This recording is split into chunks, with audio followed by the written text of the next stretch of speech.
Greetings and welcome to Talk About Talk podcast episode number 169, Communicate with Confidence. My name is Dr. Andrea Wojnicki, and I'm your executive communication coach. Please just call me Andrea. I'm so glad you're here. We're counting down the top 10 most downloaded episodes of the 160 episodes to date. We have just 2 more to go. Over the past 8 weeks, we've covered controlling your narrative, communication skills for job seekers, speaking up in meetings, the power of personal branding, the currency of gratitude, communicating with precision, self-awareness, and last week, communicating with impact. This week, we have the topic of confidence. Originally, this episode was released way back as episode number 58, and immediately it went to the top of the charts, and it remains the second most downloaded episode of all 160 Talk About Talk episodes that have been released to date.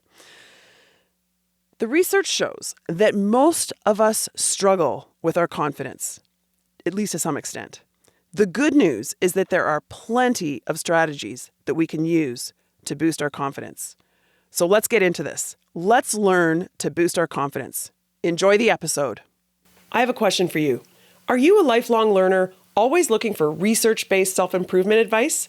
Or maybe you're in a rut, trying to get noticed and advance your career.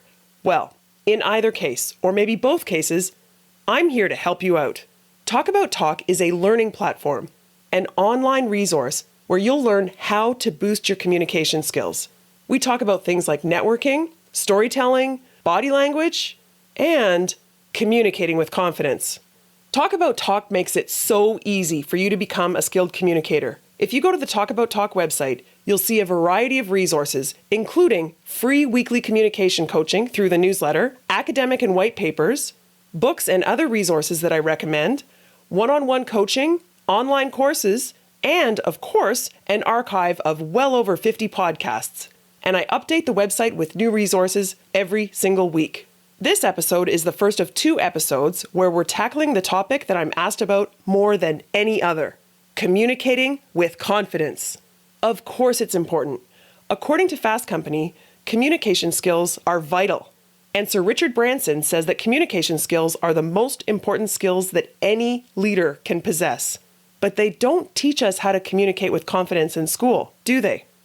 Recently, I was asked to give a talk to a group of professionals about something related to communication skills. So I emailed them a few options of specific topics that I could cover. Guess which topic they chose?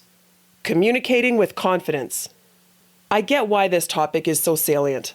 Confident people are trusted, they're admired, they're listened to, and they're more likely to get promoted and become leaders.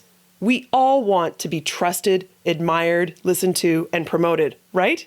Yet, confidence can be a big challenge, to say the least. There's good news, though. The good news is that confidence can be learned. In these 2 episodes, you're going to learn 2 really important skills. First, you're going to learn how to mentally prepare in advance of a big event. The big event could be a presentation that you're giving or a big meeting that you're leading, be it online, a Zoom meeting, or maybe in real life. Or, I know a lot of artists. Maybe you're showing your work at a show or a gallery and you need to be there talking to potential buyers with confidence. Or maybe you're preparing for a job interview. That's what we're covering in this episode. It's not about the content. I'm not coaching you on how to write your speech. Rather, we're talking mental preparation. The 4 P's of preparing for a big event. Preparing to communicate with confidence. In the next episode, part 2 of Communicating with Confidence, you'll learn a powerful formula to help you in the moment. It could be in the moment at the big event, when you're on stage, or in an interview, or a big meeting. But it could also be in the moment in any situation, however trivial, when you feel that shot of adrenaline and you suddenly feel self-conscious. You need a confidence boost. That's what we're going to cover in part 2. The combination of these 2 episodes will be your secret weapon when it comes to confidence. This stuff will become second nature to you, and it can propel you and your career. You won't be thinking about your nervousness anymore. Instead, you'll be focused on the message that you're trying to communicate. Can you even imagine? Okay, let's do this. Whenever I think about my own confidence, I vividly recall being a keen young brand manager at Kraft Canada. I was excited and horrified to have the opportunity to formally present my brand plan at the annual national sales meeting. When I got behind the podium, my throat dried up and my body temperature escalated. I grabbed that podium tight. I started sweating and shaking. Have you ever felt any of these symptoms? Well, it gets worse. When I got off stage, my boss grabbed me and she said, "Are you okay? Your face is as red as your hair." I bet most of you have never heard that before, have you? What a disaster. Fast forward to today though, and I can tell you honestly, I love presenting, be it public speaking, teaching, or yes, podcasting. I attribute this transformation to two things. You can probably guess the first: practice. Lots and lots of practice. I never declined an opportunity to get back up on stage. The second thing? Well, my insatiable desire to learn. I cataloged many valuable tips and tactics that have helped me now enjoy presenting. These are the other things that we'll focus on now and in the next episode. All right, let me start with this. If you have a big presentation or some event coming up that you feel nervous about, you should first remind yourself that most people feel nervous about these important opportunities. And in fact, nervous energy can enhance your performance. You've probably heard this before, right? Well, Mark Twain has a saying: there are only two types of speakers in the world, the nervous and the liars. I think it's true. We're not so special. Everyone feels nervous. But nerves can be debilitating, right? So here are my 4 suggestions for how you can mentally prepare for this big event. I labeled these 4 suggestions as 4 P's to make them easier for you to memorize. Are you ready? There's practice, proverb, pep talk, and pirate. So the first P is to practice. No surprise. Practice as in rehearse. Yes, it's a cliche, but practice really does make perfect. If you're giving a speech or making a sales pitch, rehearse.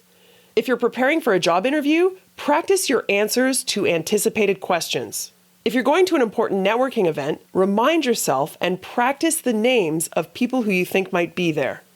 Skilled presenters practice their speeches over and over again until they nail it. Sometimes in front of people, but more often behind closed doors in an otherwise empty room. When I was a doctoral student, I used to stand up in my office and practice my academic presentations facing a blank wall.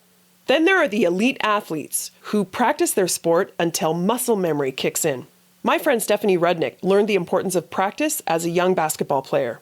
She ended up playing university basketball, and then she founded Elite Camps, Canada's biggest basketball training camp. She's also an author and a speaker. When I interviewed Stephanie for a Talk About Talk podcast episode on coaching, she talked about how we all have a magic number. What's a magic number? It's the number of times we have to practice a speech to nail it. Stephanie said her magic number is 9. She runs through her speeches 9 times before she feels ready to present. What's your magic number? I think mine's 4 or 5. Your magic number might go down over time as you practice practicing. But even the most seasoned presenters practice and rehearse, right? So the first P in mentally preparing to communicate with confidence is practice. The second P is proverb. Proverb as in adopting a mantra. Adopting a proverb or a mantra is a simple but powerful technique to focus your thoughts. So memorize a short sentence that you can think and say to yourself when you need it. In podcast episode number 22, I interviewed tenured business school professor and part-time stand-up comedian Hillary Anger Elfenbein about how to be funny. What does Hillary say to herself when she walks out on stage? Get this. She says, "I own this room." I can just imagine her taking a deep breath and whispering, "I own this room." Don't you love it? Another friend of mine, a podcaster who's also an ER nurse, one of those amazing people who hops on helicopters to save lives with critical care transport teams, she also shared her mantra with me. It's lock and load. That's what she says when she feels that adrenaline pumping. Lock and load. Phew! For centuries, Hindus and Buddhists have used mantras, repeated words or sounds, to help them focus in meditation. The idea of repeating a statement verbally and in our minds to focus our thoughts makes a lot of sense. It's like formalizing self-talk. So think about a short and inspiring sentence to focus your thoughts. Once you have your mantra, it helps to internalize it by going multimedia, as in internalizing it 3 ways. First, print it and read it. Then, say it in your mind to yourself. And then, say it out loud. You're more likely to successfully internalize it if you read it, think it, and say it. And I have a few suggestions for memorizing and reminding yourself about your mantra. First, you can make the mantra your screensaver, or you could type the mantra on the top of your to-do list, or you could post the mantra on your bulletin board, or you could even print the mantra and put it in your wallet. All right, that's the second of the 4 P's of mental preparation. Now we've covered practice and proverb. The third P is pep talk. There are a few reasons you might want to get a pep talk. Surely it will increase your confidence. You might also learn something that makes your communication even more effective. If you have a life coach or an executive coach that you work with regularly, then you probably benefit from pep talks like this all the time. Otherwise, you'll have to seek someone out. It could be your partner, a friend, or perhaps a trusted coworker. Yes, it's an imposition, but in my experience, people are usually very honored to be asked. I did exactly this several months ago. I was invited to go on stage with some improv actors. As you can probably imagine, I was really nervous. So I scheduled a pep talk for the day of the event with my friend Angie, who also happens to be an executive coach. She successfully calmed my nerves and gave me some great advice. Thank you, Angie. If you want to see a picture of me with all the improv actors, you'll find it in the show notes. Anyway, that's the third P, pep talk. So we've covered practice, proverb or mantra, and pep talk. What's the fourth P of mental preparation? It's pirate, as in copying that confident feeling. Have you ever heard the saying, the best predictor of future behavior is past behavior? That's the idea here. You're copying yourself. I first learned about this concept of borrowing some confidence from your past from my podcasting friend David Nabinski and Dara Brewstein. You can copy confidence, not just from your past, but I would add you can also copy confidence from others.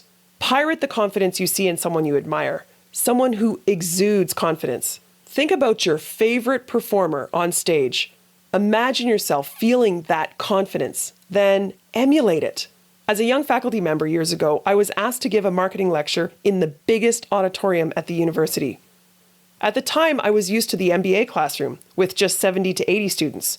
This was significantly bigger, like hundreds. I couldn't even see the back of the auditorium. And there was a spotlight on me on stage, and I was mic'd up. Yes, like a rock star. So I copied some confidence. This is a bit embarrassing, but I'm going to tell you. I channeled Madonna. I had a mental picture of Madonna on stage at a concert. I emulated her. No, I did not sing, I did not dance, but I definitely did feel her confidence. And nowadays, when I have a big presentation, I sometimes emulate that confidence that I felt during that big university lecture. I remember how it felt, and that gives me confidence that I can do it again. So do you remember that time when you rocked it? When you gave that presentation that felt so great and then you received so many compliments? Do you remember that feeling? Well, channel that feeling. Go ahead, think hard about that success that you had. Copy that confidence from the past and make it a reality once more. If you channel what you did and how you felt the last time you rocked it, then you'll be able to replicate or pirate that experience. All right, that's it for the 4 things to help you mentally prepare to communicate with confidence. Be it a presentation, a job interview, or whatever the event is. I hope you find this 4 Ps framework helpful. Remember I said that I labeled them as the 4 Ps to make it easier for you to memorize. Do you remember the 4 Ps? The first one is easy. Practice. Then there's proverb, pep talk, and pirate.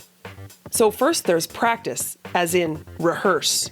And second, proverb, as in adopting a mantra. Third is pep talk, as in talking it through with a trusted colleague. And last, pirate, as in copying that confident feeling. If you go to talkabouttalk.com, you'll find a printable summary of these 4 Ps in mental preparation. Just go to the podcast tab and click on show notes. print it and reference it the next time you're mentally preparing for a big presentation or an interview. Now, I'm really excited about the next episode, part 2 on communicating with confidence, when you'll learn the 5 steps to run through when you feel that shot of adrenaline in the moment. This is a 5-step formula that I've used many, many times myself and that I've coached others through too. And I promise this will feel like a secret weapon for you. Speaking of secret weapons, are you signed up for the Talk About Talk newsletter? If not, you are really missing out. I share lots of communication coaching tips in this newsletter. It's free and it's just once a week, never more. And no spam. Just go to the talkabouttalk.com website or email me directly and I'll add you to the list. As always, I'd love to hear what you think about this episode, any ideas you have for future episodes, or anything else. You can email me anytime at andrea@talkabouttalk.com. Thanks for listening and talk soon.